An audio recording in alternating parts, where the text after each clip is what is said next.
歡迎大家嚟到我哋介紹分享頻道啦。咁首先恭喜大家已經完成咗我哋嘅華夏杯晉級賽。咁跟住落嚟咧，等緊大家嘅咧就會係我哋嘅全國總決賽啦。咁喺呢個介紹分享頻道裏面啦，我哋會同大家講下一啲關於我哋總決賽嘅內容嘅。華夏杯全國總決賽啦，多年嚟咧集合咗中港澳嘅數學精英啦，喺公平公正嘅平台上面競賽嘅，不斷為華人地區發掘啦同埋培養呢個數學專才。而華夏杯亦都唔止喺中港澳地區受歡迎嘅，近年咧亦都受到海外唔同國家嘅追捧。繼新加坡、印尼、菲律賓同埋馬來西亞之後啦，2024年咧再增加咗印度同埋泰國賽區，比賽嘅激烈程度啦同埋含金量咧係不斷咁提升㗎。隨住疫情受到控制啦，全國總決賽嘅地點咧亦都回歸啦各個主賽區嘅主賽場。屆時咧學生可以感受啦嚟自五湖四海嘅數學精英聚首一堂嘅場面，令到各位學生咧得到一個難忘嘅體驗㗎。而今年華夏杯嘅總決賽咧就會喺2025年5月11號啦，喺香港舉行嘅。作答時間方面啦，就由小一去到中三啦，都係90分鐘。全卷分為3個部分，一共25題，滿分係120分。甲部咧就有第1到第10條，每題3分，一共30分。乙部咧就有第11去到第20條，每題5分，一共50分。而丙部咧就有第21去到第25條，每題8分，一共40分嘅。咁喺大家了解咗咧，我哋嘅比賽究竟係幾時啦，同埋喺邊度舉行之後啦，跟住落嚟咧，大家最緊張嘅咧，一定係個獎項啦。咁喺華夏杯決賽嘅獎項方面啦，每級咧都會設有呢個狀元獎，即係每級嘅第1名。然之後咧，每級嘅第2啦，去到第10名啦，會獲頒呢個特等獎嘅。然之後啦，每級嘅頭10% 啦，將會獲頒一個1等獎。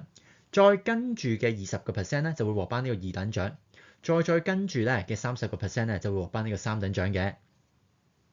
咁喺獎項方面咧，大家都應該了解咗啦。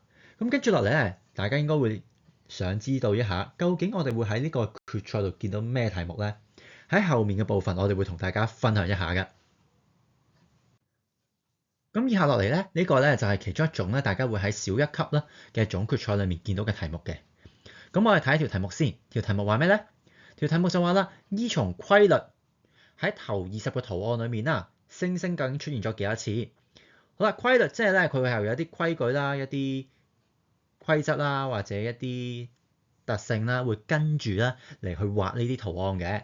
咁佢而家有頭20個圖案，佢冇嘅，佢淨係畫咗頭幾多個咧？我哋數一數先，有1、2、3、4、5、6、7、8、9、10、11、12、13、14、15。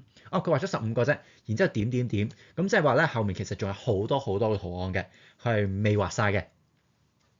咁而家條題目咧就問啦，究竟喺頭嗰20個圖案裡面啊，究竟呢個星星出現咗幾多次？咁呢條題目點樣做咧？咁我哋可以分析一下先嘅。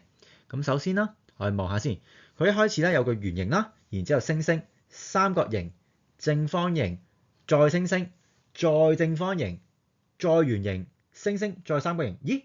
等等先，我哋望一望先，去到呢一度有冇留意啦？個圓形、星星、三角形係重複咗，即係話咩意思咧？佢開始係跟住呢個規律啦，呢個規則啦，咁去畫嗰啲圖案。個規則係乜嘢啊？第一個咧就畫圓形，跟住畫星星，跟住再畫三角形，再畫正方形，再畫第2粒星星，再畫第2粒正方形，然之後將呢件事重複、重複再重複。咁呢個就係個規律啦。OK， 好啦，咁我哋跟住點樣做咧？我哋會見到嘅，佢而家問頭20個圖案，咁我哋諗一諗先。好啦，頭先就話啦，呢一度咧係會重複嘅部分嚟嘅，而重複嘅部分我哋見到有幾多個圖案咧？我哋見到有1、2、3、4、5、6，我哋見到有6個圖案嘅。咁我哋諗下先，佢而家話要頭20個圖案啦，咁頭20個圖案，如果我哋咧每6個分成一堆，咁可以拆成幾多堆咧？我哋睇下先，等於6加6加6加2。係啦，20可以等於6加6加6加2。如果唔信嘅同學咧，可以自己加一加佢嘅。好啦，咁我哋咧睇下先，喺頭6個圖案裡面，我哋知道啦，每6個圖案裡面，我數一數先，應該有1、2有2粒星星㗎。所以喺最初嘅6個圖案裡面啦，已經有2粒星星，而跟住嘅6個圖案都有2粒星星。第三組嘅6個圖案都有2粒星星，但係咧我哋數下先，因為呢6個圖案裡面咧頭嗰2粒得1粒星星嘅啫，所以最後剩翻嘅嗰2個圖案咧就得1粒星星嘅啫。咁我數一數，夾埋有幾多粒啊？有1、2、3、4、5、6、7，一共有7粒星星嘅。咁所以咧我就知道啦，喺頭20個圖案裡面，星星就出現咗7次啦。OK， 好啦，可以嘅話咧我就繼續噶咯噃。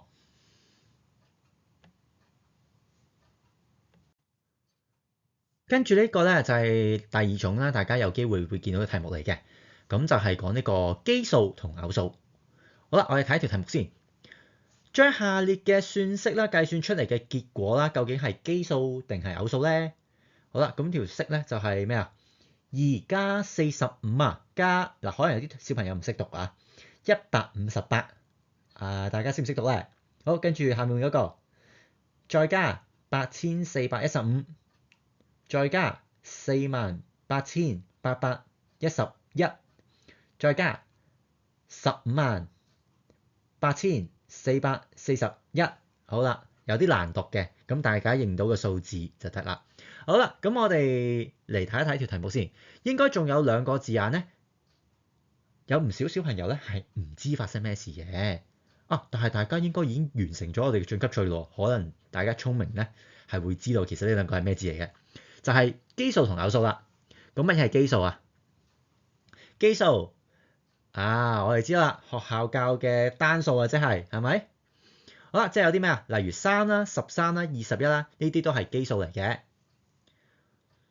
好啦，咁而偶數咧，咩係偶數啊？即係雙數嘅意思。咁有啲咩例子咧？例如6啦、14啦同埋24啦。咁咧佢哋係2種唔同類型嘅數字嚟嘅。咁問題嚟啦。咦，究竟咁點解佢叫做基數同偶數㗎？好啦，咁我哋咧嘗試畫啲點點出嚟去表示啲數字先。例如3啦，就可以用3粒點；13就用13粒點，如此類推。好啦，我哋留意一下先。喺基數嗰邊咧，我哋會見到啦，無論邊個情況之下啦，如果我哋每2個點點擺埋一齊，我會發現咧最尾一定會剩低1個點點㗎，係咪？而偶數嗰邊咧，如果我哋畫翻相同數量嘅點點嘅話，會發生咩事咧？咦，我哋發現咧呢一邊唔同嘅喎，呢一邊每一個點點咧都一組一組、一雙一對嘅，所以就叫做雙數，亦即係偶數啦。個偶咧即係成雙成對嘅意思。好啦，咁即係咧，而家條題目就問啦，究竟上面條式啊加完之後咧，究竟係成雙成對啊，定係有單丁嘅咧？咁我哋睇一睇先。每一個數字咧，我哋都嘗試分一分佢。好啦，首先2啦，咁我哋會見到，佢應該係個成雙成對嘅數字嚟嘅，係咪？好啦。咁如此類推啦，咁就2個點點啦，而45就係1個點點啦。158，咦，好長個數字係咪？唔緊要，我睇最尾個位數，即係個8。咦，個8係成雙成對嘅，咁所以佢係成雙成對嘅。而8415都係啦，咁就睇一睇佢嘅1個點點。而後面我哋都係睇每一個數字，每一個數嘅最尾嗰個數字，睇下佢係基數定偶數，就知道佢本身成個數字係基數定偶數啦。咁我哋啲點點咧就表示咗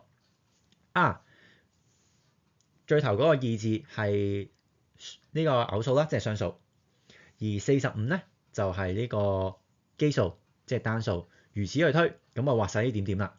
咁跟住可以點做啊？咦，我要加埋佢啊嘛。咁我哋咧要知道佢計出嚟嘅結果係基數定偶數，我哋只要每2個點點一組拎走佢咪得咯。咁即係點啊？首先拎走呢2個點點，一雙一對嘅。拎走先，跟住158嘅呢2個點點都拎走佢先，再跟住，咦，呢度都有2個點點喎，雖然係嚟自2個唔同數字，但係加完之後佢就會一雙一對㗎啦嘛，係咪？咁所以一齊拎走先，最後最尾嗰2個數字單丁嘅部分都圈起佢拎走。咦，我哋發現完全冇剩喎，咁咪即係呢個數字加完之後就全部都一雙一對啊。咁所以咧，加完出嚟嘅結果咧，就係一個偶數啦。好，有冇問題先？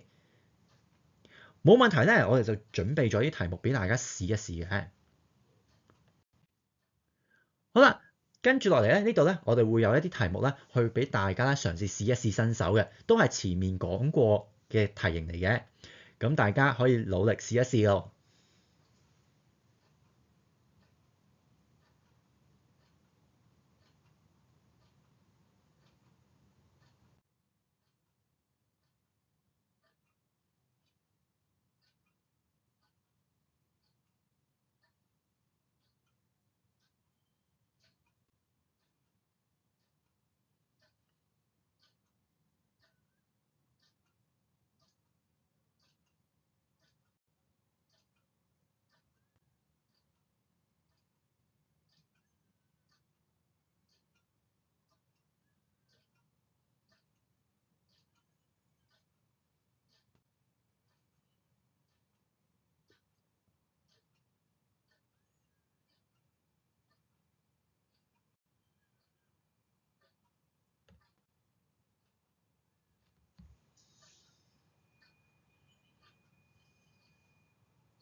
咁樣咧，我哋要分享嘅題目就呢幾條啦。咁跟住落嚟咧，我哋嘅答案啦，其實就會喺呢個影片嘅最後嘅。好啦，咁就希望大家再聽埋我哋剩低落嚟嘅介紹咯喎。咁跟住我哋就會喺最後咧，就俾翻個答案大家睇噶。而跟住落嚟啦，我哋就會同大家講解一下我哋奧數協會嘅積分獎勵計劃啦。我哋嘅獎勵計劃咧，如果你參加我哋華夏杯總決賽啦，如果你得到各級嘅前3名，你就將會得到8分；如果咧得到1等獎，你將會得到6分；2等獎咧就5分；3等獎咧都有4分嘅。而累積一定分數咧，例如啦，你累積到25分啦，就可以成為我哋嘅 Pioneer；而45分啦，就可以成為 Legend。而咧你嘅積分去到全級嘅前3名嘅話咧，咁你就可以成為我哋嘅 Legend of Legend 啦。而為咗咁多位咧想挑戰呢個華夏杯全國總決賽嘅同學仔啦，我哋奧數協會咧就安排咗呢個華夏杯全國總決賽特訓計劃，一節課時咧就長達3個鐘，100% 完全模擬比賽實況，令到各位咧可以熟習呢個比賽流程同運作。而且我哋咧係由有經驗嘅奧數導師啦，按官方授權資料去分析模擬試題，同坊間嗰啲一般分析咧係完全唔同嘅喎。如果各位有興趣報名我哋呢個特訓計劃嘅話咧，就可以喺呢個全國總決賽邀請函上面報名。如果你話，咦，我想報名課程，但係又冇時間過嚟上實體課喎，咁點算好咧？咁你都可以選擇報名我哋嘅線上特訓課程嘅，內容同實體特訓計劃係相同嘅，都係由有經驗嘅奧數導師啦喺影片裡面分析模擬試題。特點係佢唔受時間同地點去影響你嘅學習，60日可以無限次重溫模擬試題。如果有興趣嘅話咧，可以喺以下呢個網站度報名。咁最後咧就預祝各位咧喺我哋嘅比賽度咧脫穎而出，希望咧喺我哋嘅頒獎台上可以見到大家。拜拜。